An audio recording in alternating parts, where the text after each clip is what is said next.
ومن قرأ الفاتحة بسم الله الرحمن الرحيم.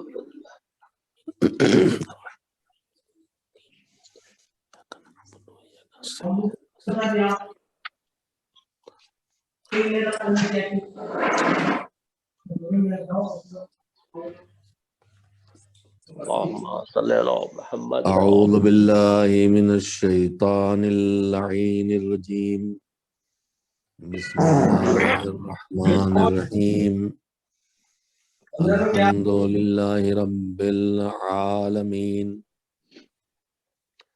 والعاقبة للمتقين والجنة للمؤمنين والنار للملحدين والكافرين والمشركين والمنافقين والصلاة والسلام على سيد الأنبياء والمرسلين سيدنا ونبينا وشفيعنا أبي القاسم محمد اللهم صل على محمد وآل محمد آله الطيبين الطاهرين المعصومين المظلومين واللعنة الدائمة الباقية على أعدائهم أجمعين من الآن إلى يوم الدين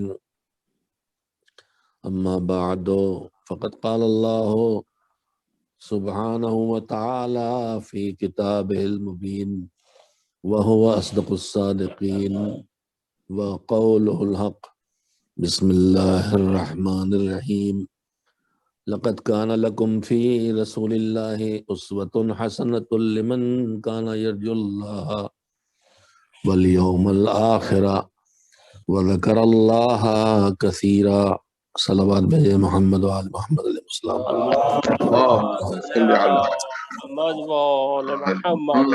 مجلس ایصال ثواب ہے برادر مرحوم میثم رضوی کے ترحیم کے سلسلے میں، اور یہ مہینہ رجب کا مہینہ ہے. رجب کے مہینے کا آخری عشرہ شروع ہو چکا ہے. آج 25 رجب کی شب ہے. یہ مہینہ رمضان المبارک کے مقدس مہینے اور جو تربیت انسانی کا ایک بہترین نظام اللہ نے بنایا ہے، اس کا ایک بڑا حصہ اپنے آپ پر قابو رکھنے کا ہے، اپنے خواہشات پر، اپنے جذبات پر، اپنی تمناؤں پر، اپنی آرزوؤں پر، اپنی محبتوں پر. اور اس قابو میں رکھنے کے نتیجے میں انسان کامیاب ہوتا ہے. اور جب یہی چیزیں بے قابو ہوتی ہیں، کبھی خواہشات کا قبضہ ہو جاتا ہے، کبھی جذبات کا قبضہ ہو جاتا ہے، کبھی آرزوؤں کا قبضہ ہو جاتا ہے، کبھی حرص و ہوس کا قبضہ ہو جاتا ہے انسانی زندگی پر، تو یہی زندگی خود بھی برباد ہوتی ہے اور دوسروں کی بربادی کا سبب بھی بنتی ہے. بے شک پروردگار عالم نے خود پر قابو رکھنے کے لیے روزمرہ کی زندگی میں بھی ہمیں 5 بار حکم دیا ہے کہ نماز پڑھو. اور نماز میں بہت سی وہ چیزیں جو عام حالات میں جائز ہیں ان پر بھی پابندی لگ جاتی ہے. آدمی گفتگو کرے جو غیبت نہ ہو، جو نکتہ چینی نہ ہو، جو توہین مومن نہ ہو، جو بہتان نہ ہو، جو گالی نہ ہو، جو چغلخوری نہ ہو، زبان سے جو گناہ ہوتے ہیں ان میں سے کوئی نہ ہو، تو وہ گفتگو کم از کم جائز ہوتی ہے. لیکن اگر اس زبان سے کسی ٹوٹے دل کو جوڑا جائے، اگر کسی فاصلے کو زبان کے ذریعے بات گفتگو کر کے کم کرایا جائے، اگر کسی کی سفارش کا ذریعہ بنا جائے تو یہی زبان ثواب کا سبب بن جاتی ہے۔ بے شک لیکن پروردگار عالم نے نماز میں صرف اس پر پابندی نہیں لگائی ہے، جو پابندی عام حالات میں بھی ہے کہ جھوٹ نہیں بول سکتے، غیبت نہیں کر سکتے، اہانت نہیں کر سکتے۔ نماز میں مطلقاً بولنے پر پابندی ہے، صرف اتنا تم زبان کو چلا سکتے ہو جتنی تمہیں اجازت دی گئی ہے، اور وہ جو سورے رکھے ہیں، جو ذکر رکھے ہیں، جو تکبیریں رکھی ہیں، جو دعائیں رکھی ہیں اور جہاں رکھی ہیں ان کو ویسے کرنا ہے۔ نماز بولنے سے ٹوٹ جاتی ہے، عام حالات میں ہنسنا بولنا اچھی بات ہے، لیکن نماز ہنسنے سے ٹوٹ جاتی ہے، قہقہے سے۔ نماز رونا اچھی چیز ہے، بری چیز نہیں ہے، خوف خدا میں رونا بہترین چیز ہے، لیکن کسی عزیز کسی غریب کی موت کو یاد کر کے رونا بھی فطرت انسانی ہے، وہ بھی اچھی چیز ہے۔ مگر نماز میں کسی مصیبت پر اپنی یا کسی اپنے غم پر رونا نماز کو توڑ دیتا ہے۔ صرف خوف خدا میں رونا یا ان کے لیے رونا، اکثر فقہا کی نگاہ میں جو راہ خدا میں شہید ہوئے، وہ نماز کو نہیں توڑتا۔ کھانا پینا بہت کچھ جو جائز ہے، بہت تھوڑا سا حصہ ہے کھانے پینے کی چیزوں کا جو حرام ہے، بڑا حصہ جائز ہے، لیکن نماز میں جائز کھانا کھا کے بھی نماز ٹوٹ جاتی ہے۔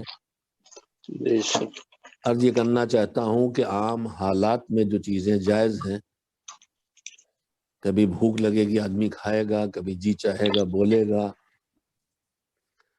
ہنسے گا روئے گا، کبھی جذبات کی وجہ سے ہنسے گا، کبھی جذبات کی وجہ سے روئے گا۔ پروردگار عالم روزانہ 5 نمازیں واجب کر کے ہمیں روز اس بات کی تربیت دیتا ہے کہ کیسے خود کو قابو میں رکھنے کی عادت ڈالو، اور یہ فلسفہ خالی زبان سے کہنے سے ہونے والا نہیں ہے، اس کی پریکٹس کرنا پڑے گی۔ نماز کی حکمتیں بے شمار ہیں، ان میں ایک حکمت یہ بھی ہے۔ تو مسلسل 5 دن تک تو تربیت ہوتی ہے، مگر اس کے بعد یہ انفرادی شکل میں ہوتی ہے، مگر جب ماہ مبارک رمضان آتا ہے تو پوری عبادتوں میں صرف روزہ ایک ایسی عبادت ہے، ہر عبادت کچھ کر کے ہوتی ہے۔ نماز کچھ ذکر، سجدہ، رکوع، قیام، قعود کر کے ہوتا ہے، حج، اعمال حج کر کے ہوتا ہے، زکوٰۃ پیسہ نکال کے ہوتی ہے، ماں باپ کی خدمت ہاتھ پیروں سے، زبان سے، آنکھوں سے، جیسے کی جا سکے کچھ کر کے ہوتی ہے۔ جتنی نیکیاں ہیں وہ سب کے سب کچھ کر کے ہوتی ہیں، اور جب آدمی کرنے کی راہ پہ آتا ہے تو وہیں سے ریاکاری کے امکانات پیدا ہونے لگتے ہیں۔ اللہ نے روزہ ایک تنہا ایسی عبادت کو رکھا ہے کہ جہاں روزہ کچھ کرنے کا نام نہیں ہے، کچھ کاموں کے چھوڑ دینے کا نام ہے۔ ریاکاری اور مکاری پیدا ہوگی تب جب آدمی کچھ کر رہا ہو، لیکن جب چھوڑ رہا ہے تو چھوڑنے کا علم صرف اللہ کو اور اس کو ہوتا ہے۔ کبھی بانی تنظیمی سے سنا تھا کہ ایک صاحب روزہ رکھ کے تالاب میں جا کے پانی نوش فرما لیا کرتے تھے نہانے کے بہانے، اور کہا کرتے تھے کہ میں وہ کرتا جو خدائے بھی نہیں جانتا۔ ایک دن ان کے منہ میں مینڈک چلا گیا، تب انہیں پتا چلا کہ خدائے تو جانتے ہی ہے، جنتا بھی جان گئی۔ تو روزے میں ریاکاری کے امکانات نہیں ہیں، اسی لیے ساری عبادتیں اللہ کے لیے ہوتی ہیں، لیکن روایت ہے روزے کے لیے الصوم لی وانا اجزی بہی، اور دوسری روایت ہے انا اجاز بہی، روزہ میرے لیے ہے، اس میں کسی طرح کی مکاری اور ریاکاری کو دخل نہیں ہے۔ کچھ کرنا نہیں ہے، کچھ پڑھنا ہو تو آدمی لہن کا روپ بٹھائے، کچھ بولنا ہو تو اپنے گفتگو کا زور دکھائے، بیٹھ کے رونا ہو تو اپنے تقوی کو ظاہر کرے، کھانا پینا ہو تو دال میں پانی ملا کے اپنے زہد کو ظاہر کرے، سب کر سکتا ہے۔ اور یہ آدمی اتنا بد نصیب ہے کہ ہمارے چوتھے امام کے ارشاد کی روشنی میں آپ نے انسانوں کی قسمیں کی ہیں کہ کسی کو عبادت کرتے دیکھنا، نماز روزہ تو ایک دم گرویدہ نہ ہو جانا، اس کے ساتھ معاملہ کرنا۔ معاملہ کرنے کا مطلب یہ ہے کہ اس کے ساتھ کچھ لین دین کا کام ہو، قرض دو، کاروبار میں ڈالو، ایسا کچھ کرو۔ تو اگر اس کے بعد بھی ایماندار نکلے معاملات میں، تب بھی ایک دم سے اس کے گرویدہ نہ ہو جانا۔ کئی مرحلے ہیں روایت کے، مجھے پوری روایت اس وقت ذہن میں بھی نہیں ہے، لیکن اس میں ایک مرحلہ یہ بھی ہے کہ اگر تم دیکھو کہ ایک انسان بہت ہی سادہ زندگی بسر کر رہا ہے، روکھا سونا، سکا کھانا، گوشہ نشینی، دنیا والوں سے میل جول کا ترک کرنا، تب بھی ایک دم سے اس کے گرویدہ نہ ہو جانا۔ جو آج ہماری نئی نسل کے لوگ بہت جلدی ان چیزوں پہ گرویدہ ہو کے مرید ہو جاتے ہیں۔ ہمارے مذہب میں مریدی نہیں ہے، لیکن اس وقت نوجوانوں میں ایک آفت یہ بھی آئی ہوئی ہے کہ ہم کسی ایک شخصیت کو اپنا مراد بنا کے اس کے مرید ہو جاتے ہیں، اور وہ پھر معصوم کی طرح ہو جاتا ہے کہ جو وہ کہے وہ صحیح ہے، چاہے کتنا ہی غلط ہو۔ تو یہ اسلام میں نہیں ہے، یہ موضوع صرف اور صرف معصوم کے لیے ہے۔ اس کے علاوہ نہ کسی کی بات، نہ کسی کی عمل 100% درست ہونے کا کوئی ضمانت نہیں ہے۔ اس لیے صرف کسی کی چند اچھائیوں پہ مرید ہو جانے کی کوئی گنجائش اسلام میں نہیں ہے۔ احترام کرنا، عزت دینا، اس صلاحیت کی بنیاد پر احترام کرنا وہ اپنی جگہ ہے، لیکن اس طرح مرید ہونا جسے آج کی ہماری یہاں ہندوستان کی بول چال کی زبان میں کہتے ہیں بھکت ہو جانا، کہ کچھ بھی کرے وہی اچھا ہے، یہ سیاسی دنیا میں بھی دیکھنے کو مل رہا ہے ہمیں، اور مذہبی دنیا میں دیکھنے کو مل رہا ہے۔ خیر، تم بات سے بات آئی، میں نے عرض کر دی۔ تو روزہ اس عبادت کا نام ہے جہاں سب کچھ چھوڑ کے ہوتا ہے، لیکن چھوڑنا بھی کہیں کہیں عجیب و غریب صورت ہے۔ چوتھے امام کا حدیث میں آپ کو سنا رہا تھا کہ عبادت دیکھ کے گرویدہ نہ ہو جانا، معاملات میں ایمانداری دیکھ کے گرویدہ نہ ہو جانا، امانتداری دیکھ کے گرویدہ نہ ہو جانا۔ متعدد شقیں ہیں، اس میں ایک شق جو مجھے یاد ہے اس وقت، جو سنا دینا چاہتا ہوں، کام آئے گی، کہ کسی کو بہت زیادہ زہد و تقوی کے زندگی بسر کرتے ہوئے دیکھ کے اس کے فریفتہ نہ ہو جانا۔ اس کے بعد امام نے فرمایا کہ رب تارک الدنیا للدنیا، بہت سے لوگ ایسے ہوتے ہیں جو دنیا چھوڑتے ہیں دنیا پانے کے لیے، زاہد و متقی بنے تاکہ لوگ مانے کے بہت بڑے زاہد اور بہت بڑے متقی ہیں۔ تو انہوں نے سب چھوڑ رکھا ہے، مزیدار کھانے بھی چھوڑ رکھے ہیں، اچھے کپڑے بھی چھوڑ رکھے ہیں، آرام دہ مکان بھی چھوڑ رکھا ہے، آرام دہ کچھ نہیں، سب چھوڑ رکھا ہے، لیکن ایک دم سے مرید نہ ہو جانا۔ رب تارک الدنیا، اس لیے کہ انسان بد نصیب ہے، بہت سی چیزیں دنیا کی چھوڑتا ہے، آخرت کے لیے نہیں چھوڑتا ہے، خود دنیا پانے کے لیے چھوڑ دیتا ہے۔ اسی روایت کا اختتامی حصہ یہ ہے، 4-5 منزلیں ہیں جو مجھے اس وقت یاد نہیں پوری، لیکن اس میں آخری حصہ جو امام نے فرمایا کہ عبادت اور معاملات اور امانت اور زہد و تقوی اور سب دیکھتے رہنا، اور اس کے بعد بھی گرویدہ نہ ہونا، آخر میں فرمایا کہ جا کے دیکھنا اس کی عقل کیسی ہے، اس کا شعور کیسا ہے، وہ دین کی سمجھ کیسا رکھتا ہے۔ اگر وہ باشعور دیندار ہے تبھی اس کے قائل ہونا، ورنہ اس کے قائل نہ ہونا۔ ابو موسیٰ اشعری جنہوں نے انتہائی بڑا دھوکہ کھایا اور انتہائی بڑا دھوکہ دیا مسلمانوں کو، عمرو عاص کے ساتھ، جو جج بنائے گئے تھے کہ معاویہ اور مولا علی کے درمیان فیصلہ کریں، اس میں عمرو عاص سمجھا کے لایا تھا، انہوں نے سمجھا کے لایا تھا، انہوں نے اپنی انگوٹھی اتاری کہ میں نے علی کو، فرماتے ہیں کہ میں نے علی کو اس طرح خلافت سے ہٹایا جیسے اس انگوٹھی کو اپنی انگلی سے ہٹایا، اور اس کے بعد معاویہ، اس عمرو عاص نے کہا، اور میں نے علی کو، معاویہ کو اس طرح خلافت دی جیسے میں نے یہ انگوٹھی اپنی انگلی میں پہنائی، وہ احمق بنے۔ ائمہ طاہرین کے زبان میں سخت الفاظ کا استعمال بہت کم ہے، لیکن بے عقلی دینداری، بے عقل دینداری کو امام برداشت نہیں کرتے ہیں۔ نہج البلاغہ میں بیل کے لفظ سے ان کی تعبیر آئی ہے، نظرت کی، یعنی جو دین پر عامل ہو لیکن بے شعور دیندار ہو تو اس کی کوئی قیمت نہیں ہے۔ خیر، اس وقت میں اس موضوع پہ گفتگو نہیں کرنا چاہتا، کہ ماہ رجب رمضان کی تیاری کا مہینہ ہے۔ علامہ جوادی اللہ مقامہ کہا کرتے تھے کہ ہمارے یہاں رمضان تیاری کا مطلب ہوتا ہے کہ گھر میں اچھا پسا ہوا بیسن آ جائے، مہینے بھر کا تیل کا انتظام ہو جائے، گھی لے آیا جائے، لچھے آ جائیں وغیرہ وغیرہ۔ مگر مذہبی دنیا میں یہ رمضان کی تیاری نہیں ہے، روزہ رکھنے کی نہیں تیاری ہے، یہ روزہ کھولنے کی تیاری ہے۔ روزہ رکھنے کی تیاری یہی ہے جو رجب سے شروع ہوتی ہے کہ آدمی عبادتوں کی راہ پہ چلے، تلاوتوں کی راہ پہ چلے، دعا مناجات کی راہ پہ چلے، استغفار کی راہ پہ چلے اور تقوی کی راہ پہ چلے، تاکہ رمضان آتے آتے اتنا اپنے آپ کو تیار کر چکا ہو کہ مولا علی کے جملوں میں اس کا روزہ صرف پیٹ اور کی بھوک اور پیاس نہ رہ جائے، بلکہ اس کا روزہ واقعی روزہ ہو، اس کی زبان بھی قابو میں ہو، اس کی آنکھیں بھی قابو میں ہوں، اس کے کان بھی قابو میں ہوں۔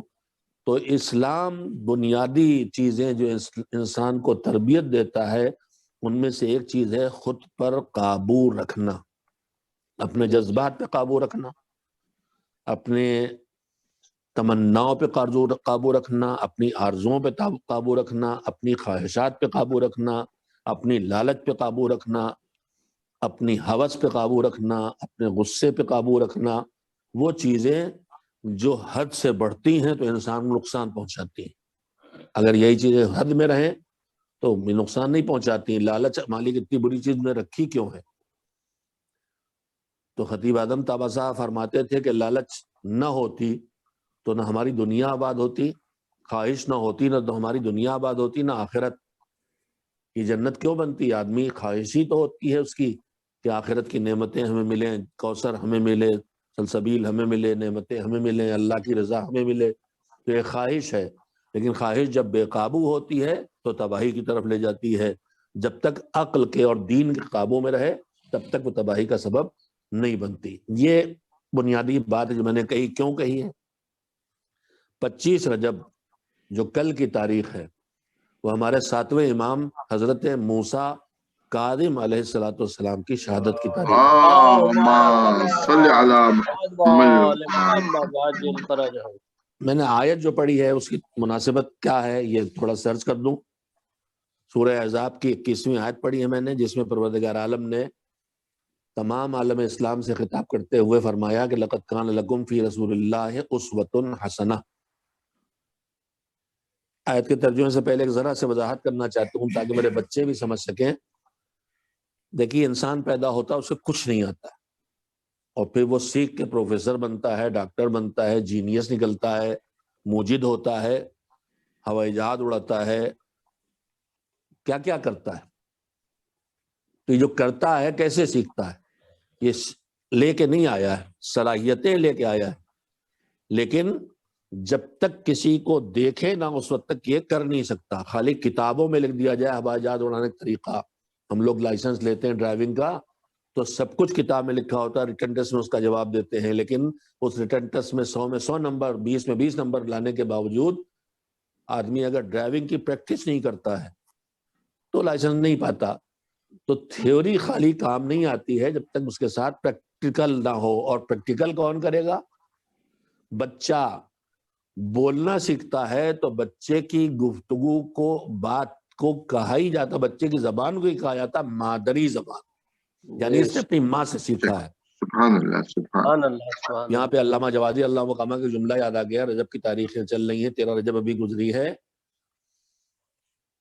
علامہ کہتے تھے کہ پیغمبر اکرم حضرت محمد مصطفیٰ صلی اللہ علیہ وآلہ وسلم کی اللهم صل على محمد وآل محمد۔ مولا کائنات امیر المومنین حضرت علی بن ابی طالب علیہ السلام جب اللہم صلی علی کعبے سے اللهم صل على محبت محمد جسم لے کے وآل نکلی محمد۔ تو دست پیغمبر پہ آئے، آنکھیں بند تھیں، آنکھیں کھول کے پیغمبر کے چہرے کی پہلی زیارت کی۔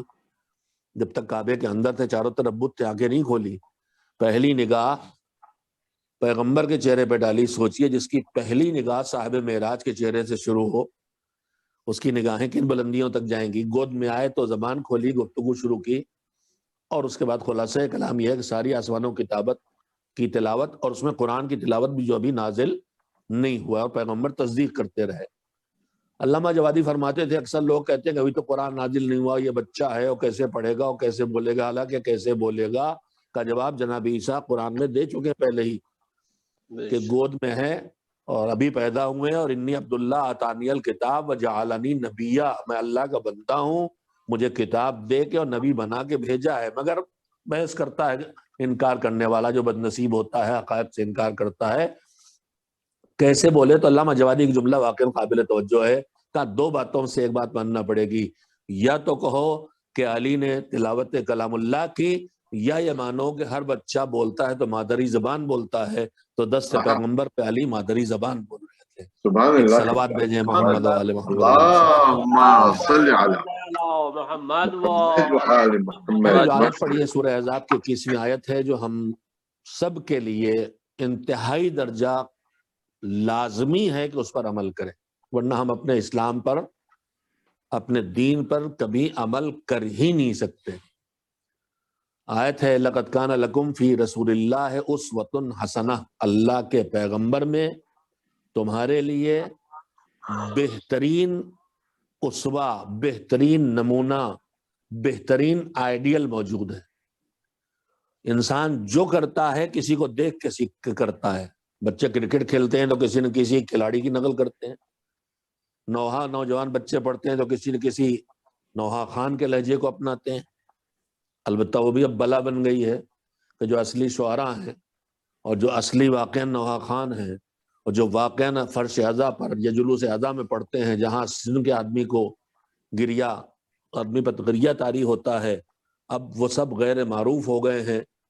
اور بقول علماء کے، اور ایک ابھی عالم دین نے پھر جملہ دوہرایا، میں پہلے بہت پہلے کہہ چکا تھا کہ جو میوزک اور گانے کی دنیا میں ناکام ہو گئے وہ گلوکار کامیاب نوحہ خان بن کے چھا گئے ہیں۔ اسی لیے آپ دیکھیے اب اس وقت کتنا تنزل ہے کہ مولا کائنات اس سال 2-3 سال سے، اور اس سال خاص کر کے خصوصیت سے 13 رجب کے ارد گرد مسلسل مولا کائنات کے منقبتوں، جن کا معیار بھی کچھ نہیں ہے ان کی مفہوم کے اور شعر کے لحاظ سے، لیکن وہ جو پیش کیا گیا ہے اس کے ساتھ پوری موسیقی کا سیٹ اپ ہے، صرف آواز نہیں آ رہی ہے، میوزک کے انسٹرومنٹ کے ساتھ بیٹھ کے بھی دکھلا رہے ہیں۔ یہ کوششوں میں سے کوشش دشمن کی کہ ہر وہ چیز جہاں تقدس ہے وہ تقدس اس سے چھین لیا جائے۔ بے شک بے شک علامہ اہل علم کے لیے تھا، لہذا ہر جاہل کے لیے استعمال کیا جائے۔ آیت اللہ صرف ان کے لیے تھا جو فقہ کے اعلیٰ مراتب پہ پہنچ کے احکام خدا کا پتہ قرآن و حدیث اور سنت سے چلا سکیں۔ اب ہر سفید داڑھی والے کو آیت اللہ کہہ دیا جائے۔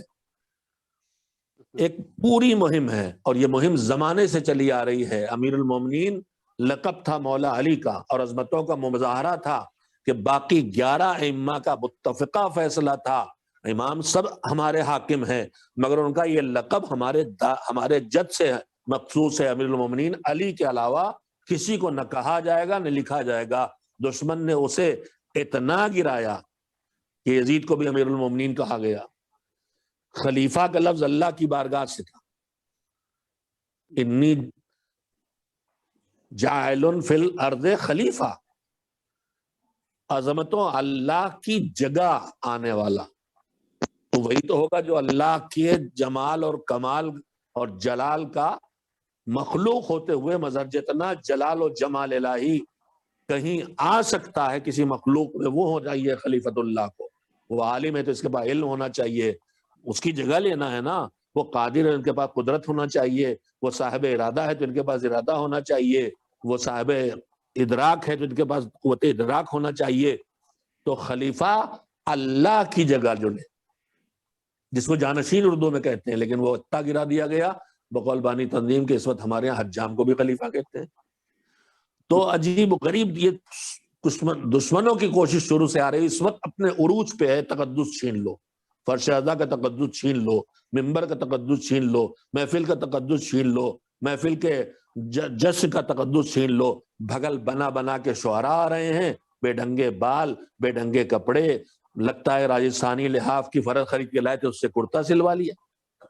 اور لفظ مولائی کا استعمال تو اسی کے لیے ہونے لگا جو کوئی ایک بھگل بنا ہے۔ مولائی کا مطلب ہوتا ہے عملے مولا قبول کرنے والا، مولائی کا مطلب ہوتا ہے مولا کی بات ماننے والا، مولائی کا مطلب ہوتا ہے مولا کی بات کو سننے والا اور اس کے رنگ میں خود کو رنگنے والا۔ نہ یہ کہ میں مجبور ہو کے کہتا ہوں کہ کوئی چرس پی کے اور بھانگ پی کے شور کرنے والا، بے ڈھنگے کپڑے پہننے والا، موٹے موٹے کڑے ڈالنے والا، 20 اگر اللہ نے 10 انگلیاں دی ہیں تو اس سے 50 انگوٹھیاں پہننے والا، یعنی مولائی کے لفظ کے بولتے ہی اس وقت ہمارے دماغ میں ایک ایسی بھگل آتی ہے کہ کوئی نہ کوئی بے ڈھنگے سے بال ہوں گے، کوئی بے ڈھنگا سا چہرہ ہوگا، کوئی بے ڈھنگا سا لباس ہوگا۔ یہ تقدس کو چھینا جا رہا ہے کہ مولائی کہہ کے ایسے صورتیں پیش کرو کہ مستقبل کی نسلیں مولائی ہونا پسند نہ کریں۔ جی یہ تقدس کو چھینا جا رہا ہے کہ مد اہل بیت کے لیے اس کو ایسی بھگل میں شاعر کو بلاؤ اور اس طرح ورزشیں کر کر کے شعر پڑھے۔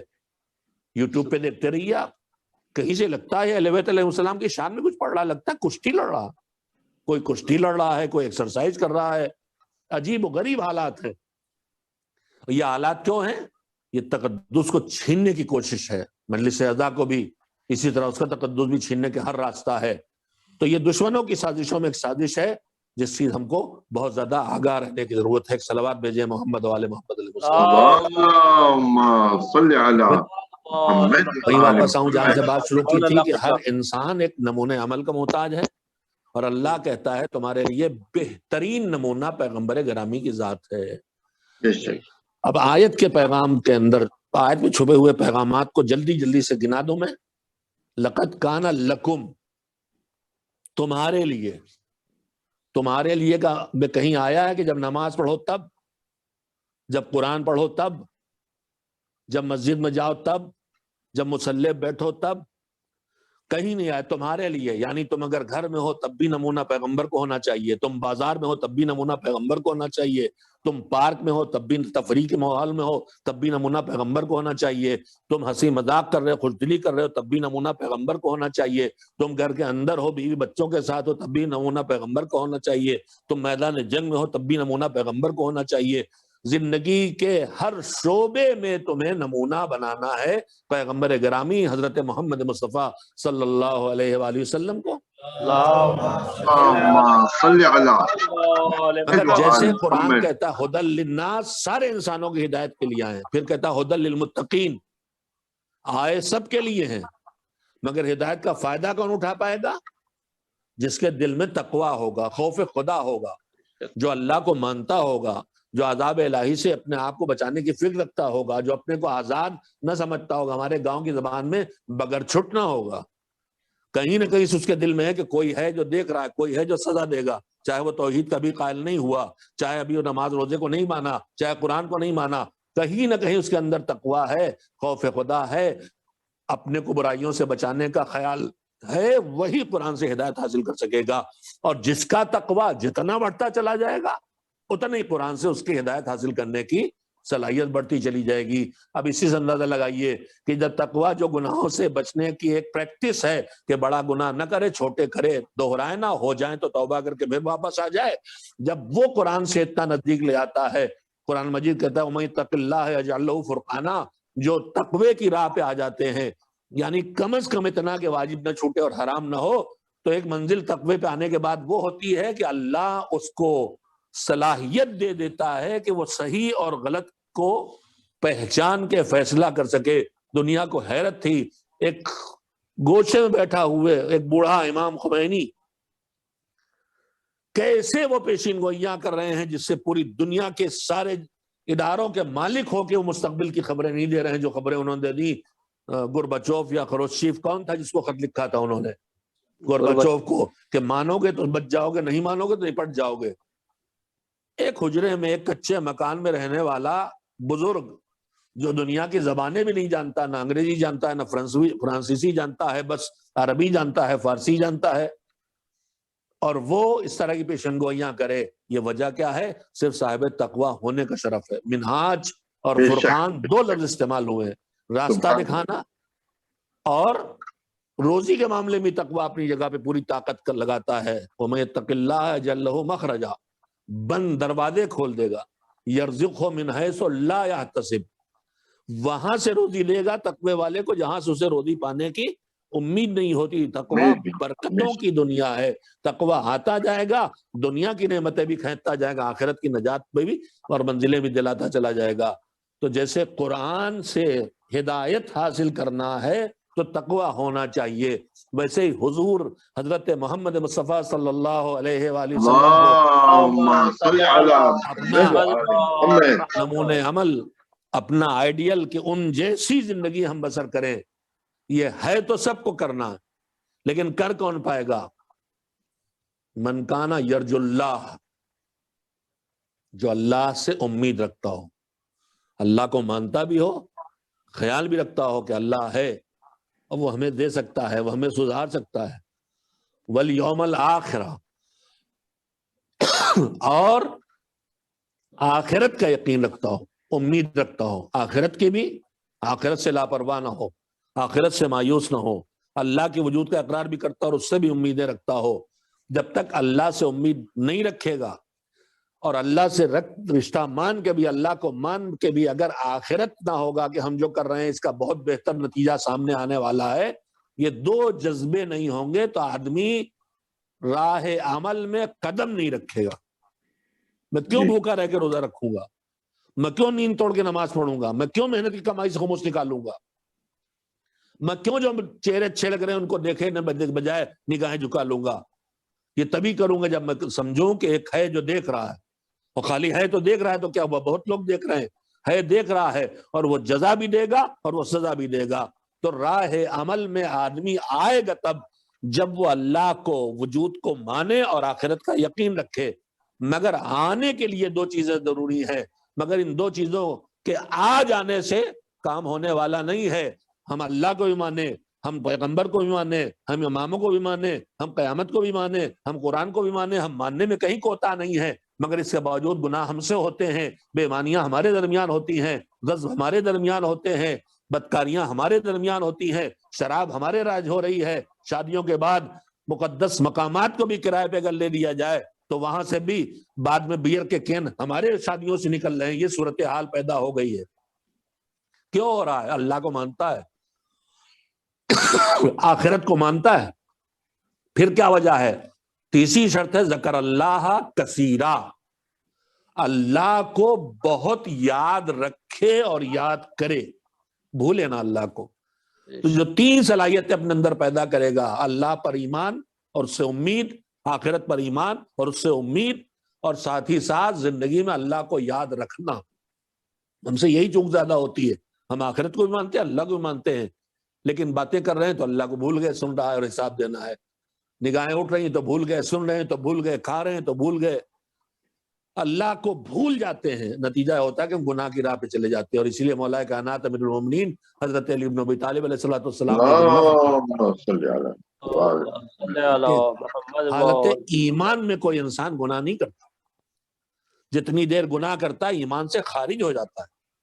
چور جب تک چوری کر رہا ہے، اگر اللہ کے اوپر واقعی ایمان ہوتا، آخرت پہ واقعی ایمان ہوتا تو نہ کرتا، اور جہاں سے آ جاتا ہے اللہ، وہیں سے بدکاریاں، گناہ رک جاتے ہیں۔ واقعات سے تاریخ بھری پڑی ہے۔ جناب یوسف صاحب عصمت ہونے کا مطلب نہیں کہ مجبور تھے معصومین، صاحب عصمت ہونے کا مطلب یہ ہے کہ گناہ کی برائی سے اور غلاظت اور گندگی سے اتنے واقف تھے کہ وہ نہیں کر سکتے، جیسے ہم نالی میں بہتے ہوئے گندے پانی سے کلی نہیں کر سکتے، چاہے کچھ ہو جائے، اسی طرح سے وہ گناہ کی غلاظت کو جانتے، مجبور نہیں تھے۔ جناب یوسف کو کس چیز نے روکا؟ اللہ کے یاد نے روکا، اللہ کی طرف توجہ نے روکا۔ مجبور نہیں تھے، کوئی رکاوٹ بھی نہیں تھی، دعوت ہی دعوت تھی، مگر اللہ کی یاد نے وہاں سے روکا۔ واقعات بھرے پڑے ہیں۔ تو ہم کو نمونہ چاہیے، اور نمونہ زندگی کا وہی بنا سکتا ہے۔ ایک تو ہماری زندگی کے ہر تجارت کے لیے پیغمبر نمونہ، سیاست کے لیے پیغمبر نمونہ، حکومت کے لیے پیغمبر نمونہ۔ ایک صلوات بھیجیں محمد علیہ۔ اللهم صل على محمد وآل محمد. زندگی کے ہر شعبے وہ نمونہ۔ اب مشکل یہ کھڑی ہوتی ہے کہ حضور کی زندگی کے کچھ 53 برس، ان 53 برسوں میں 40 سال سکوت کے، صرف عملی طور پر زندگی پیش کی، لیکن اپنے کو رسالت رسول ہونے کا دعوے دار نہیں تھے۔ لوگ دیکھ رہے تھے خوبیاں، اور اتنی دیکھی کہ جب دین پہنچانے کے وقت آیا تو پہلے ان سے پوچھا کہ پایا کیسے ہے، تو سب نے ایک زبان ہو کہا کہ آپ کو امانت دار پایا ہے اور آپ کو سچا پایا ہے۔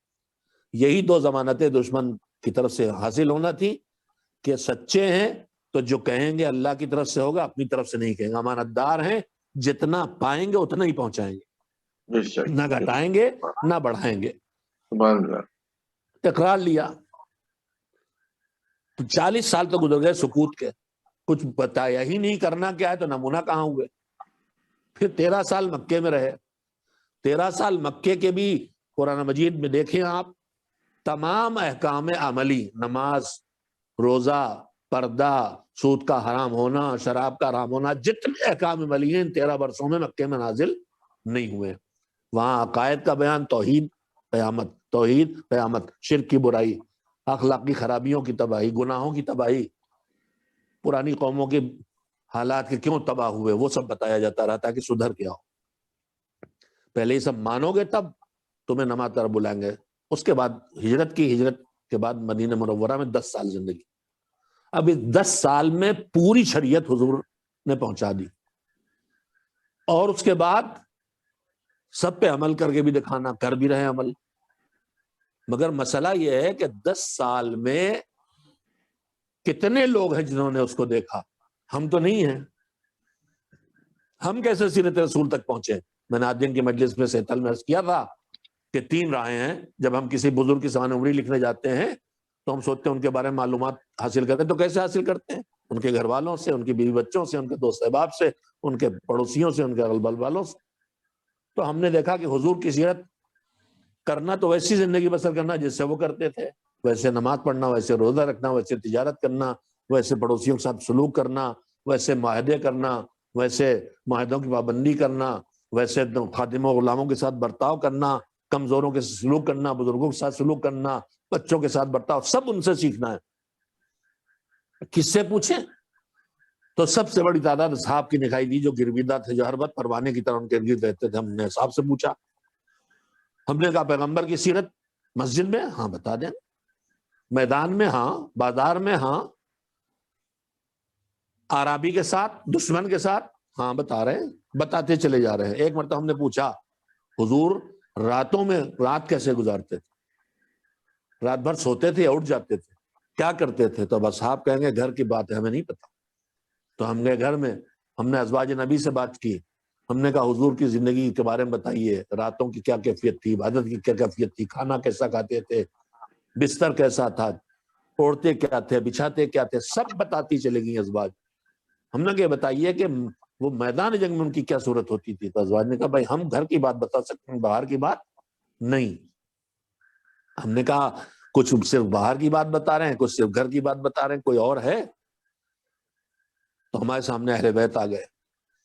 ہم نے اہل بیت سے پوچھا میدان کی بات کا، ہم وہاں ساتھ تھے، مسجد کی بات ہم ان کی گود میں تھے، مصلی کی بات ہم ان کی پشت پہ تھے، گھر کی بات ان کی، انہوں نے ہماری، ہم نے ان کی گود میں آنکھیں کھولی، انہوں نے ہماری گود میں آنکھیں بند کی۔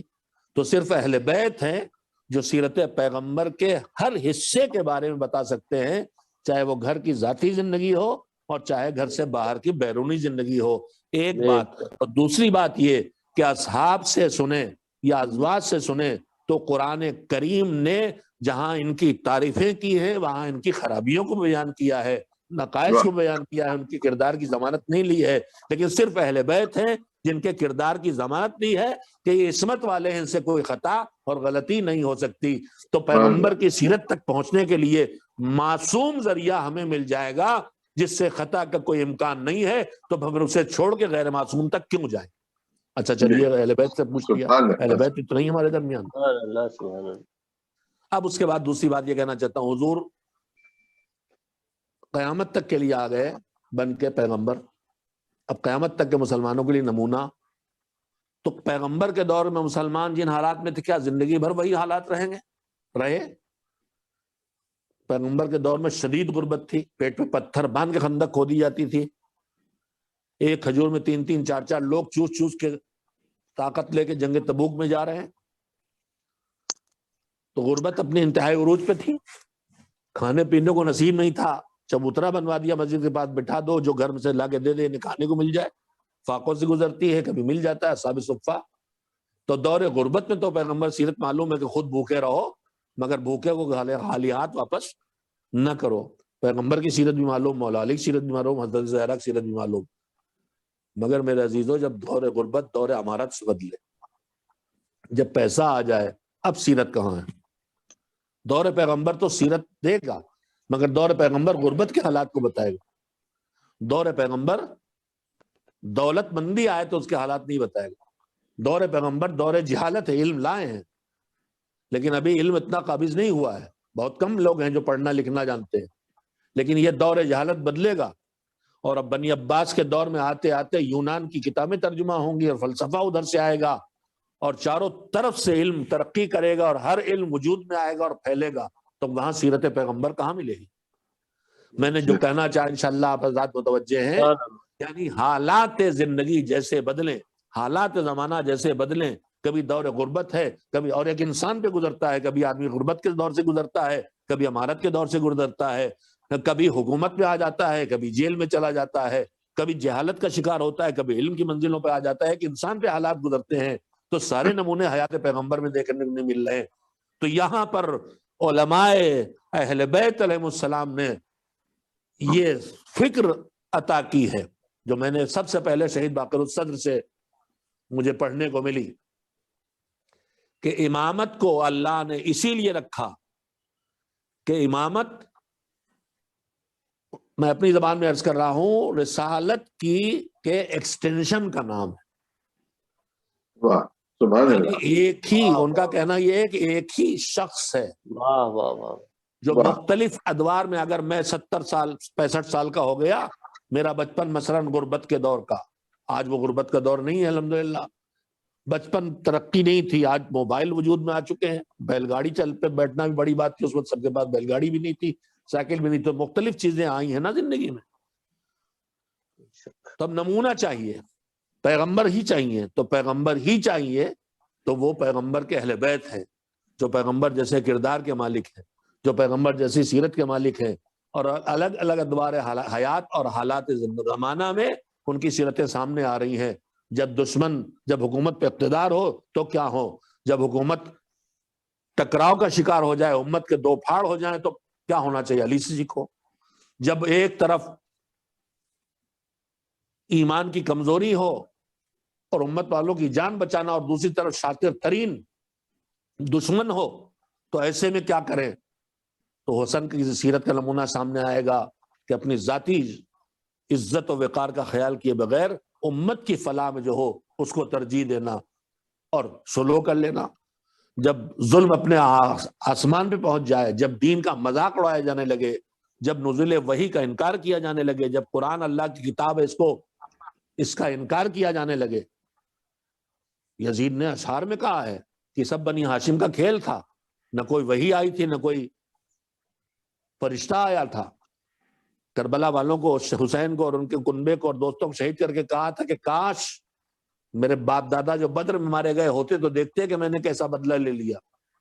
تو جب ظلم اپنے اس عروج پہ ہو تو پھر اب کیا کرنا ہے، تو حسین کی سیرت بتائے گی اب کیا کرنا ہے۔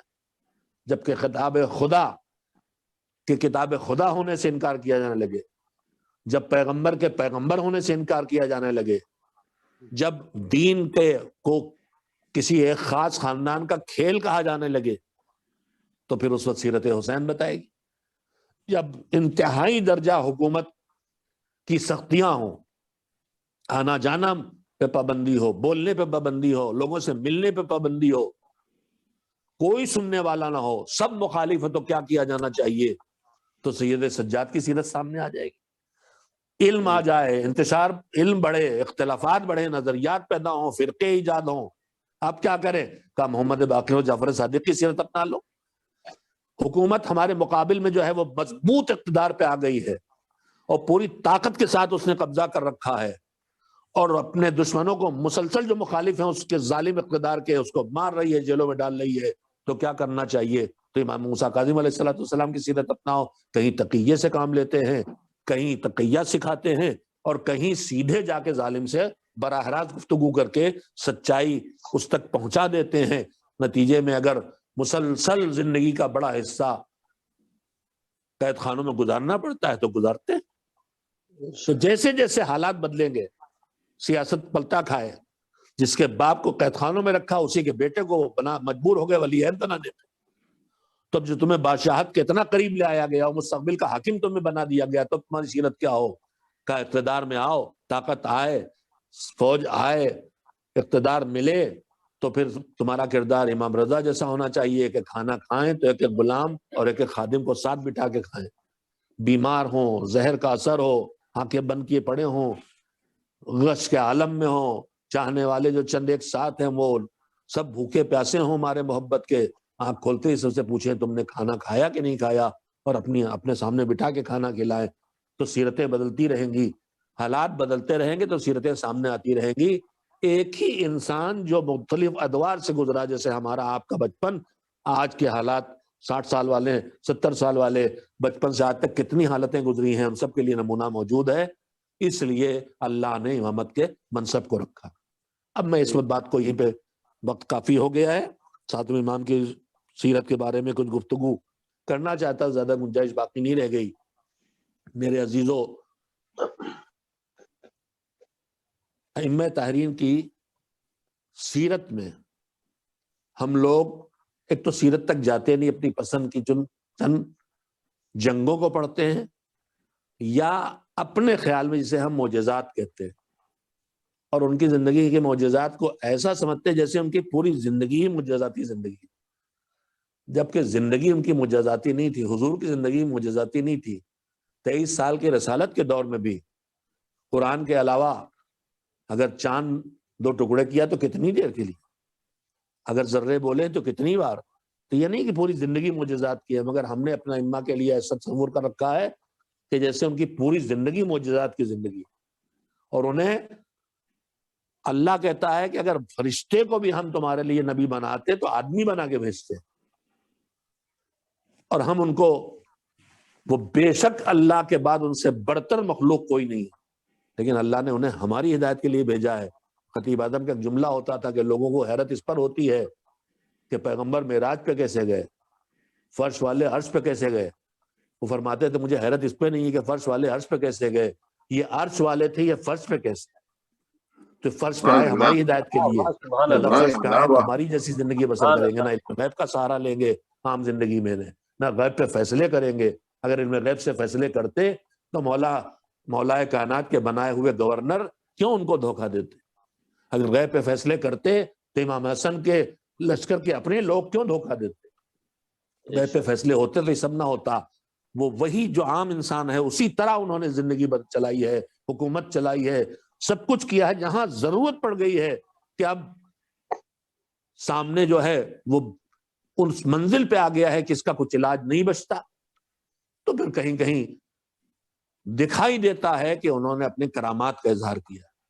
لفظ معجزہ اس کے لیے نہیں بولا، معجزہ اس کو کہتے ہیں جب کوئی صاحب منصب، نبی یا رسول یا امام کہے کہ میں نبی ہوں مجھے مانو، نہ مانا جائے تو پھر کر کے دکھائے کہ میں نبی ہوں، دلیل یہ ہے کہ دیکھو یہ ذرے میرے ہاتھ پہ بول رہے ہیں، میں نبی ہوں، دیکھو یہ چاند 2 ٹکڑے ہو رہا۔ تو معجزے میں شرط ہوتی ہے کہ صاحب اعجاز موجود ہو اور وہ دعویٰ کرے منصب الہی کا۔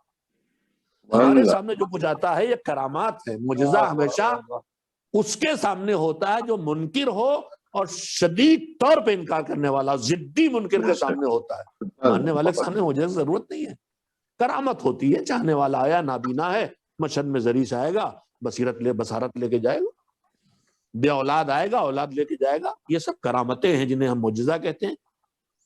اگر اہانت ہوگی اور منصب امامت کی اہانت لگنے لگے گی کہ لقمہ بڑھاتے، اٹھانے کے لیے روٹی کی طرف ہاتھ بڑھاتے ہیں، روٹی کھسک جاتی ہے جادوگر کے ذریعے، جادوگر بھی اتفاق سے ہندوستانی تھا، تو ایک مرتبہ اشارہ کریں گے تو قالین میں جو شیر کی تصویر بنی وہ شیر بن جائے گا اور ان کو نگل جائے گا، اور جب بادشاہ کہے گے واپس کر دیا جادوگر تو فرمائیں گے اگر عصا جو موسیٰ کا عصا جو تھا اژدھا بنا تھا اور رسیاں نگل گیا تھا، اگر اس نے رسیاں نگل کے واپس کی ہوتی تو ہم بھی واپس کر دیتے۔ یہ بتانا ہے کہ ہم جادوگر نہیں ہیں، ہم صاحب اقتدار ہیں، مگر اپنے اقتدار کا استعمال صرف تب کرتے ہیں جب اس کے علاوہ کوئی اور چارہ کار نہ رہ جائے. ایک صلوات بھیجیں محمد و آل محمد پر. اللهم صل على ہم نے ان کی محمد عظمتوں وآل تقدسوں محمد. کا احترام کیا. قرآن سر پہ رکھ رہے ہیں, قرآن کو چوم رہے ہیں, قرآن کے نیچے سے گزر رہے ہیں, قرآن فاتحہ کے لیے پڑھ رہے ہیں, قرآن کی ہوا شفا کے لیے دے رہے ہیں, مگر قرآن پڑھ کے اس پہ عمل نہیں کر رہے ہیں, اس سے اپنے کو اس سے کمتر سمجھ رہے ہیں. اہل بیت علیہ السلام کا وسیلہ دے رہے ہیں, ان سے جا کے مانگ رہے ہیں, ان کے ذریعے مانگ رہے ہیں, سب کچھ کر رہے ہیں, مگر اہل بیت علیہ السلام کو اپنے نمونے عمل نہیں قرار دے رہے ہیں.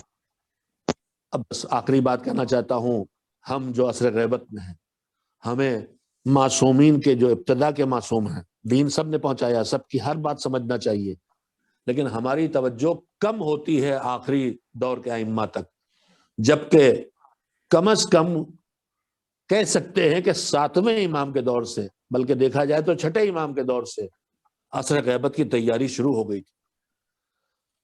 وکیلوں کا منعین کرنا, الگ الگ علاقوں میں اپنے نمائندے رکھنا, ان کے ذریعے مومنین سے رابطہ کرنا. اسلام اتنا پھیل چکا تھا, عصر ظہور میں کیا ہر آدمی امام تک پہنچ سکتا؟ اگر ایران میں کوئی رہ رہا ہے تو مدینہ آنا اس کے لیے سب کے لیے ممکن ہے, جو پوچھتا امام کے پاس پہنچ جا. لہذا امام نے اسی زمانے میں اپنے وکیل, اپنے نمائندے جو مالیات کا حساب بھی کریں اور ان کی طرف سے دین کا پیغام بھی پہنچائیں.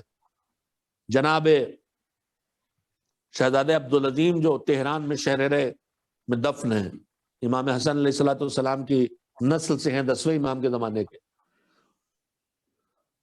2 جملے ان کے بارے میں عرض کرنا چاہتا ہوں, جن کی آج قبر مطہر مرکز ہے, زیارت گاہ ہے. اتنے بڑے عالم تھے کہ کوئی شہررے اور تہران کی طرف سے جب آیا امام سے پوچھنے, 10ویں امام سے, بغداد آیا ہوگا, تو امام نے کہا یہاں تک دوڑ کے کیوں آئے؟ وہیں عبدالعظیم تھے, ان سے کیوں نہیں دین کو پوچھ لیا؟ تو ائمہ نے نمائندے معین کی. ایک جملہ اور کہنا چاہتا ہوں اپنے نوجوانوں کے لیے, یہ عبدالعظیم جن پر امام کو اتنا اعتماد ہے کہ امام کہہ رہے ہیں ان سے پوچھ لو یہاں کیوں آئے ہو, یا مسلم سے, محمد ابن مسلم سے اور زرارہ جیسوس کہہ رہے ہیں کوفہ مسجد میں بیٹھ کے فتوے لو, ہمارے پاس آنے کی ضرورت نہیں. جناب علی بن یقطین جن کو امام نے حکم دیا ہے کہ ہارون کی وزارت میں وزیر اعظم کی حیثیت تک پہنچ گئے ہو, انہوں نے چھوڑنا چاہا وہاں سے عاجز ہو کے ظلم سے, تو فرمایا نہیں, تمہارا وہاں رہنا ہماری تقویت کا سبب بنتا ہے. لیکن عبدالعظیم جو ایسے عظیم مالک ہیں کہ امام کہہ رہے ہیں ان سے اپنے دین کو سمجھو, وہ خود اپنے عقائد لے کے آئے 10ویں امام کی خدمت میں. بظاہر سن و سال میں ان سے بڑے تھے, شاید رشتے میں بڑے رہے ہوں, 2 امام کی نسل سے تھے, مگر انہوں نے کہ اپنا پورے عقائد کو میں یہ مانتا ہوں, یہ مانتا ہوں, یہ مانتا ہوں پیش کر کہا آپ اس کی تصدیق کرتے ہیں؟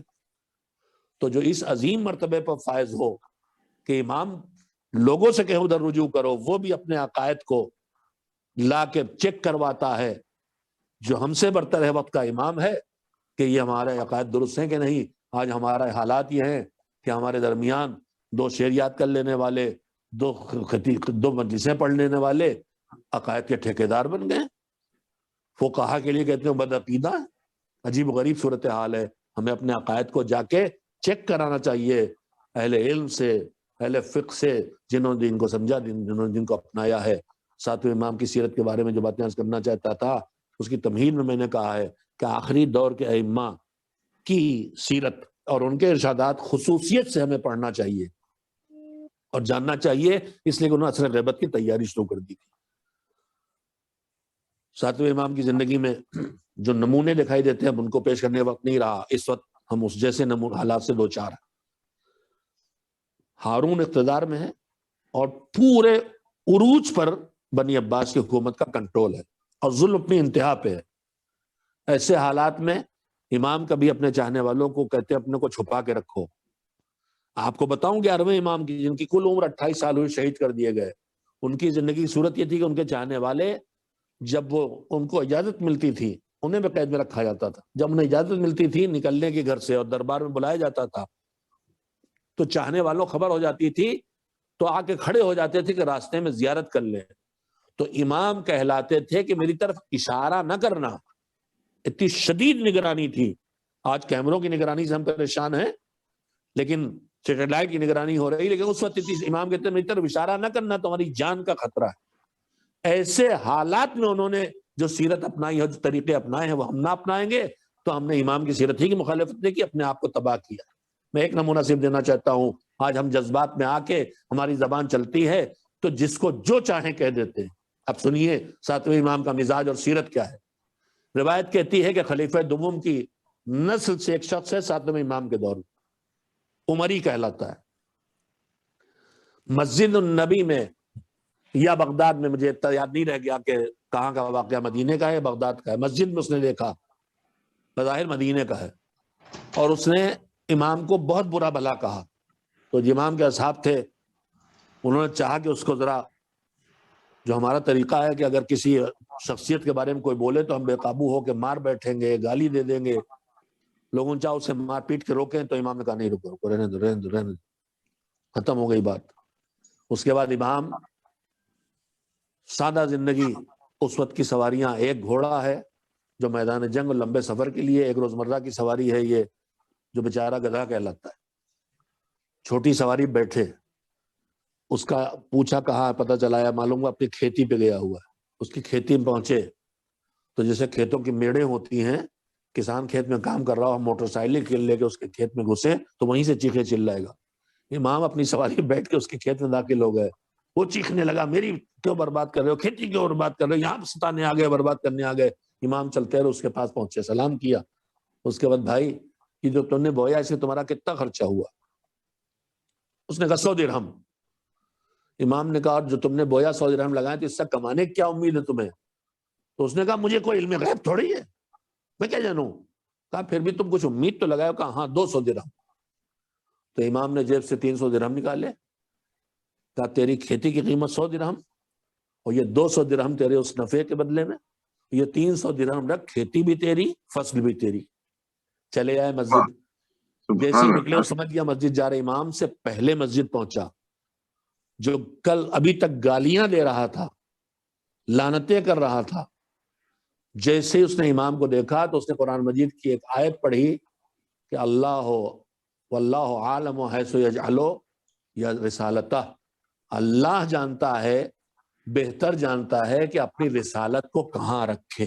واہ واہ تو واہ، حسن سلوک کے ذریعے اپنی طرف لانے کی روش ائمہ معصومین کی، اسی لیے 11ویں امام کی وصیتوں میں خاص کر کے وصیت ہے کہ ان کے، یعنی جو عام مسلمان ہیں، ان کے جنازوں میں شرکت کرو، ان کے ساتھ نماز پڑھو، ان کی عیادت کو جاؤ، ان کی تحفے دو، ان کے کمزوروں کا خیال کرو۔ علاوہ اس کے پورا اسلام کمزور کی مدد کے لیے آیا ہے، وہاں جانور کو بھی بھوکا پہ برداشت نہیں کیا جاتا۔ مجھے یا حضرت جعفر طیار کا، عبداللہ ابن جعفر کا واقعہ ہے، کسی امام کا ہے کہ دیکھا ایک درخت کے نیچے ایک سیاہ فام غلام غلم بڑے سختیوں میں گزارتے تھے، کھانا کھا رہا، کتا ایک بیٹھا ہے، ایک لقمہ خود کھاتا ہے، ایک اس کو دیتا ہے، ایک خود کھاتا ہے، ایک اس کو دیتا ہے۔ امام یا جناب جعفر ابن عبداللہ ابن جعفر بظاہر قریب آئے، یا کوئی امام مجھے تیار نہیں رہ گیا، کہا یہ کیا کر رہا ہے تو، تیرا اتنی سے روٹی تیرا پیٹ کہاں بھرے گا؟ تو اس نے کہا کہ مگر میں کیا کروں، یہ ایک لقمہ دیتا ہوں تو پھر نگاہیں اٹھا کے دیکھتا ہے تو مجھے حیا آتی ہے کہ یہ بھوکا مجھے دیکھے اور میں اس کے سامنے بیٹھ کے کھاؤں۔ کتا ادا اتنی پسند آئی، اس کے مالک کو ڈھونڈا، اس سے باغ خریدا، اس سے غلام کو خریدا اور اس غلام کو وہ باغ دے کے اسے آزاد کر دیا۔ تو یہ روش ہے۔ معصومین نے کہا جرو الینا کل مودہ، وہ کام کرو کہ لوگوں کی محبت ہمارے پاس آئے۔ واہ واہ، ہم ایسا کچھ نہ کریں کہ لوگوں کی نفرت، ہمارے جلوس راستے روکے ٹریفک کے تو محبتیں نہیں آئیں گی۔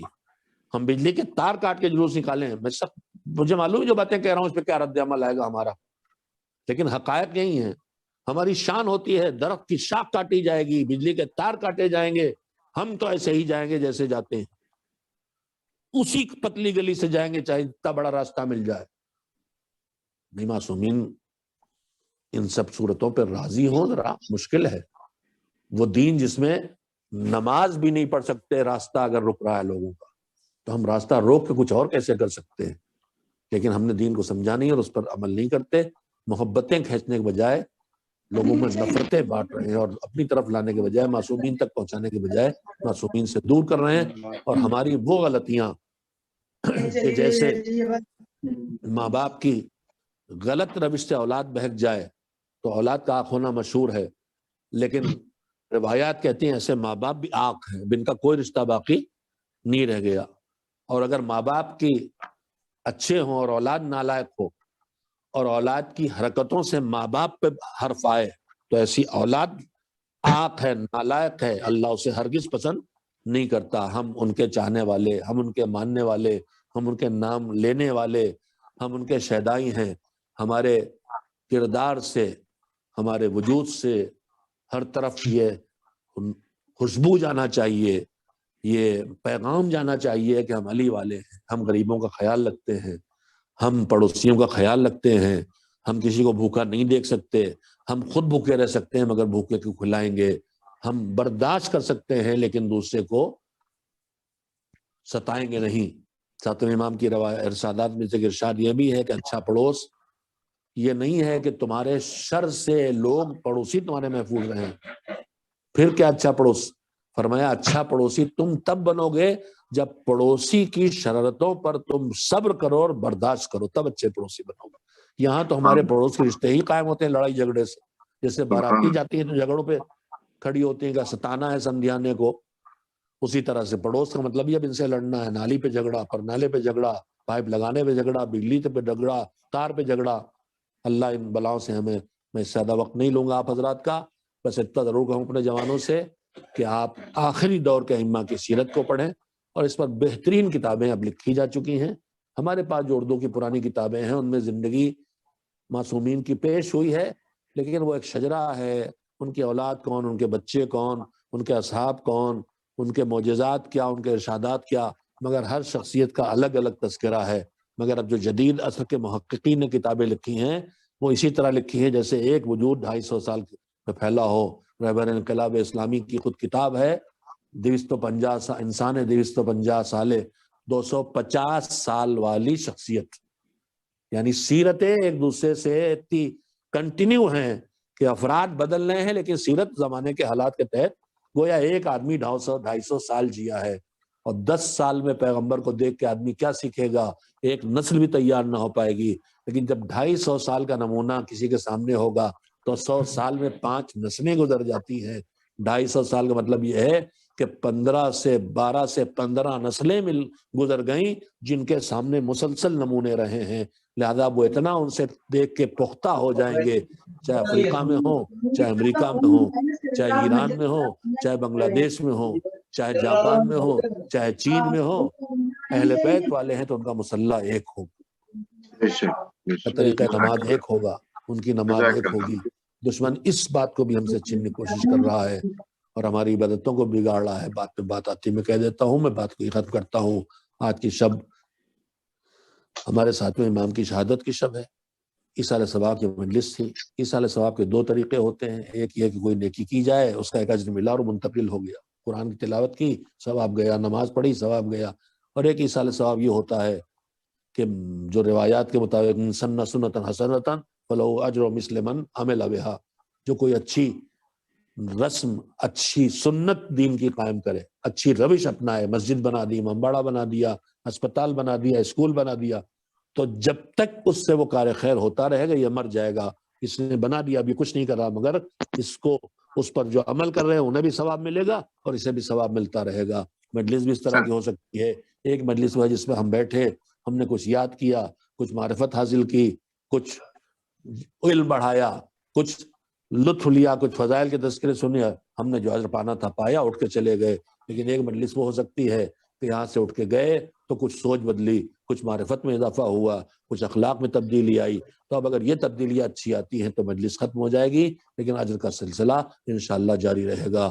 ہم آئیے مل کے دعا کریں کہ مرحوم میسم جن کے ایصال ثواب مجلس سے جو رشتے میں ہم سب کے چھوٹے تھے، اللہ ان کی مغفرت فرمائے، الہی آمین، ہمارے معصومین علیہ السلام میں انہیں جگہ عنایت فرمائے، اور ہر مرحلے علاج میں شفاعت محمد و آل محمد علیہ السلام عنایت فرمائے، اور الہی ہماری ممانی ان کی مادر گرامی اس ضعیفی میں، اس بروسالی میں غم ان پر آیا، اللہ ماں کا دل ہے اور بیٹا بھی وہ جو ان کے تیماردار کی طرح تھا، خصوصیت سے ان کے دل کے اس غم کے صدمے سے انہیں نجات دے، وہ بہنیں جو ماں کی طرح چاہتی ہیں، بڑی بہنیں، وہ جو چھوٹی بہنیں، جو چھوٹے بھائی، جو بڑے بھائی، اللہ ان سب کو صبر عنایت فرمائے، الہی اور آمین انہیں بھی دے اور انہیں بھی دے۔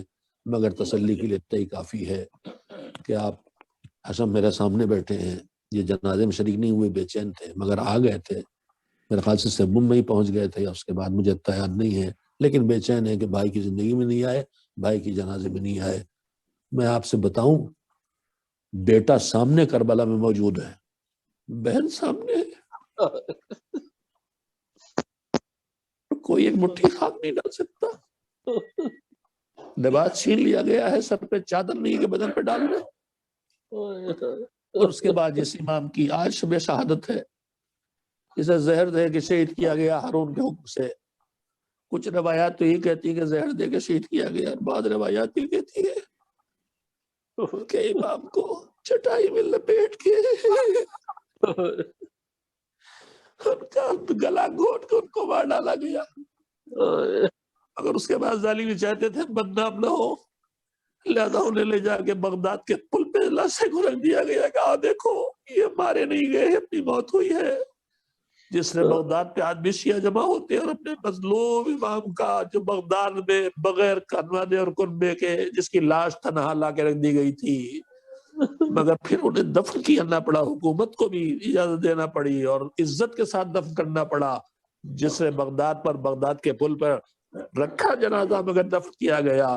مگر میں کہوں گا کہ میرے مولا، آپ کے جنازہ پل پہ رکھا گیا مگر دفن کیا گیا، کربلا کے میدان میں آپ کے جد حسین کی لاش تیروں سے زخمی، پتھروں سے زخمی، آگ سے جگہ جگہ جلی ہوئی، نیزوں کے جگہ جگہ زخم، تلواروں کے زخم، سارے زخمی زخم ہیں، اتنے زخم ہیں جنہیں گنا نہیں جا سکتا، اور اس کے بعد بھی ظالم رکتا نہیں ہے۔ ایک مرتبہ فضہ دوڑتی ہوئی آئیں، بی بی زینب، خبر لائی ہوں، بہت بری خبر ہے، دل کو سنبھالو۔ فضہ، اب کون سی بری خبر رہ گئی؟ میرا بھیا ذبح ہو گیا، میرا کنبہ لٹ گیا، ہمارے خیمے جل گئے، ہمارے سروں پہ چادریں تک نہیں رہ گئی۔ کہا نہیں شہزادی، بہت بری خبر ہے۔ کہا جلدی سے بتا دے، اب تاب نہیں ہے۔ کہا بھاری بھرکم سمو والے گھوڑوں کی ٹاپوں میں لوہا جڑا جا رہا ہے، نال بندی ہو رہی ہے، کیوں؟ تاکہ لاش کو پامال کیا جائے۔ لاشیں لا کے رکھی گئی، کوئی نہ کوئی آکے بڑھ کے کسی نام سے لاشوں کو ہٹاتا رہا، آخر میں صرف فرزند زہرا اکیلے بچا۔ زینب تڑپ رہی، ارے مجھے کچل ڈالو، سید سجاد قیدی بنے ہیں، میرا بابا کی دست کو پامال نہ کرو۔ گھوڑے ادھر سے ادھر دوڑ رہے ہیں، ذرات کربلا میں خون پیغمبر مل رہا ہے، ہڈیوں کے ٹوٹنے کی آواز آ رہی ہے، یتیم بچی وہی کھڑی ہے، مجبور بہن وہی کھڑی ہے، قیدی بیٹا وہی کھڑا ہے، نگاہوں کے سامنے باپ کی لاش پامال ہو گئی۔ سیعلم الذین ظلموا ای منقلب ینقلبون الا لعنۃ اللہ علی القوم الظالمین۔ اللہم تقبل منا انک انت السمیع العلیم۔ پروردگار، ہماری اس مجلس سعادہ کو تیری عبادت ہے، اسے قبول فرما، اور اسے جو ثواب ملے حضور سے محمد و آل محمد کی خدمت میں ہدیہ کرتے ہیں، اور اسے جو مزید اجر و ثواب حاصل ہو وہ مرحوم کی روح تک پہنچا دے۔ پروردگار، جو دنیا سے چلے گئے، کل تک وہ اپنے اعمال کے خود اختیار رکھتے تھے، آج ان کے پاس کوئی اختیار نہیں ہے، جو کر سکتے ہیں ہم کر سکتے ہیں۔ معبود، ان مرحومین کے لیے ہمارے ہاتھوں میں جو اختیار ہے، ان کے واجبات ادا کرنے کا، ان کے لیے کار خیر کرنے کا، ان کے لیے صدقات دینے کا، ان کے لیے تلاوت کرنے کا، ان کے لیے اچھے کاموں کرنے کا وہ توفیق ہم سب زندہ رہ جانے والوں کو عنایت فرما۔ پروردگار، جو دنیا سے چلے گئے، ان میں وہ بھی ہیں کہ جو تیرے ہادیوں کی اتباعت اور قبروں کی حفاظت کے لیے جنہوں نے جانیں دی ہیں، سیدہ زینب سے لے کے سامرہ تک، حفاظت کے لیے، دشمنوں سے آزاد کرنے کے لیے بے شمار شہداء ہیں جنہیں ہم نہیں جانتے۔ پروردگار، ان گمنام شہداء کو، شہداء کربلا کا جوار عنایت فرما، ان کا رتبہ عنایت فرما، اور جو آج بھی میدانوں میں، جنگلوں میں زائرین کی اور اتباعت کی حفاظت کے لیے ہر لمحے دشمن کی نگاہوں میں ہیں، دشمن کا نشانہ ہیں اور شہید ہو جاتے ہیں، اور برسوں کے بعد ریگستانوں سے ان کی لاشیں نکلتی ہیں، زندہ لاشیں۔ پروردگار، ان مجاہدین کی حفاظت فرما، دین کے خدمت گزار، عصر غیبت میں دین کے ذمہ دار اور دین کے محافظ اور عزت قوم و ملت اور محافظ تشیع آیت اللہ العظمیٰ خامنئی حفظہ اللہ اور آیت اللہ العظمیٰ سیستانی حفظہ اللہ اور دیگر وہ مراجع کرام جو دین کی بقا کے لیے اپنی ہر قربانی دینے پہ تیار ہیں، عزت و وقار کی قربانی بھی دیتے رہتے ہیں، معبود ان کی صحت کے ساتھ انہیں طول عمر عنایت فرما۔ گزشتہ برسوں میں بہت بڑے بڑے نقصان، علمی نقصان ہو گئے، پروردگار اب کرم فرما، اب ہمیں ان علمی نقصانات سے محفوظ فرما، جو بچے ہیں علماء ان کو حفاظت دے، ان کو صحت دے، ان کو بیماریوں اور بلاؤں سے بچا، ان کو دشمنوں کی سازشوں سے بچا۔ پروردگار جو دنیا میں ظلم و ستم کا شکار ہیں، یمن سے لے کے برما تک کبھی خون بہایا جاتا ہے، کبھی آگ لگائی جاتی ہے، کبھی گھروں کو اجاڑا جاتا ہے، پابندیاں ہیں، کھال پسلیوں پہ چپکی ہوئی ہے، روٹی تک نصیب نہیں۔ معبود جو یہ ظلم کر رہے ہیں انہیں آپس میں ٹکرا کے نوست نابود کر دے، اور جو تیرے بندے کمزور اور مظلوم ہیں، چاہے جہاں ہوں، چاہے جس ملت کے ہوں، چاہے جس مذہب کے ہوں، چاہے جس رنگ و نسل کے ہوں، انہیں ظالموں سے نجات عنایت فرما، اور ظلم ستم سے زمین کو پاک کر کے عدل و انصاف امن سے زمین بھر دینے والے زمانے کے حاکم کو جلد جلد حالات ظہور عطا کر کے حکم ظہور عنایت فرما، اور ہمیں ان کے ناصروں میں شامل ہونے کے لائق بنا دے۔